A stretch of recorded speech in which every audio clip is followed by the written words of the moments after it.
Assalamualaikum warahmatullahi wabarakatuh. Salam Pramuka.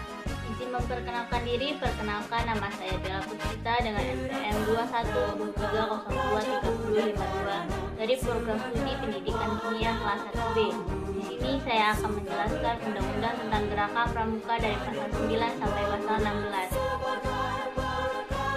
Di sini saya akan menjelaskan dari video sebelumnya, yaitu menjelaskan undang-undang tentang gerakan pramuka dari pasal 9 sampai pasal 16. Undang-undang nomor 12 tahun 2010 pasal 9. Kecakapan sebagaimana dimaksud dalam pasal 5 terdiri atas A. Kecakapan umum, B. Kecakapan khusus. Pasal 10. 1. Kegiatan pendidikan kepramukaan dilaksanakan dengan menggunakan sistem AMONG. 2. Sistem AMONG merupakan proses pendidikan kepramukaan yang membentuk peserta didik agar berjiwa merdeka, disiplin, dan mandiri dalam hubungan timbal balik antar manusia. 3.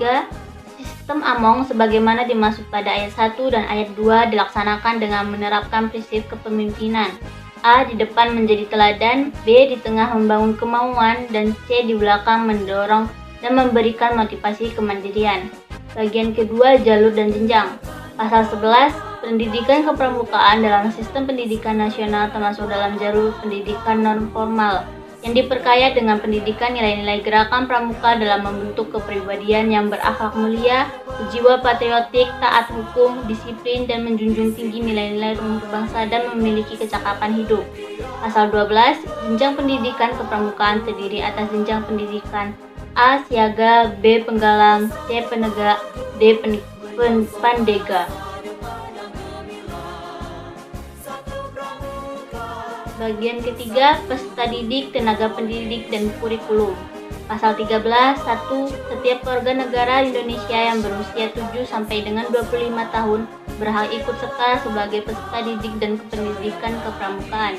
2. Setiap peserta didik sebagaimana dimaksud pada ayat 1 terdiri atas A. Pramuka siaga, B. Pramuka penggalang, C. Pramuka pendegak, dan D. Pramuka pandega.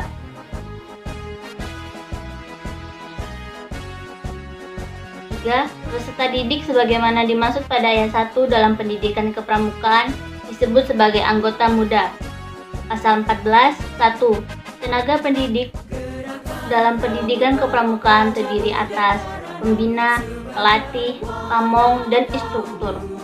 2. Tenaga pendidik sebagaimana dimaksud pada ayat 1 harus memenuhi persyaratan standar pendidik tenaga pendidik. 3. Tenaga pendidik sebagaimana dimaksud pada pasal 1.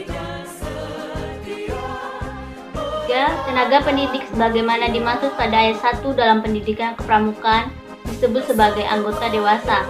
Pasal 15. Kurikulum pendidikan kepramukaan yang mencakup aspek nilai sebagaimana dimaksud dalam pasal 8 ayat 1 yang kecakapan sebagaimana dimaksud dalam pasal 9 disusun dengan sesuai jenjang pendidikan kepramukaan yang harus memenuhi persyaratan standar kurikulum yang ditetapkan oleh Badan Standarisasi sesuai dengan ketentuan peraturan perundang-undangan.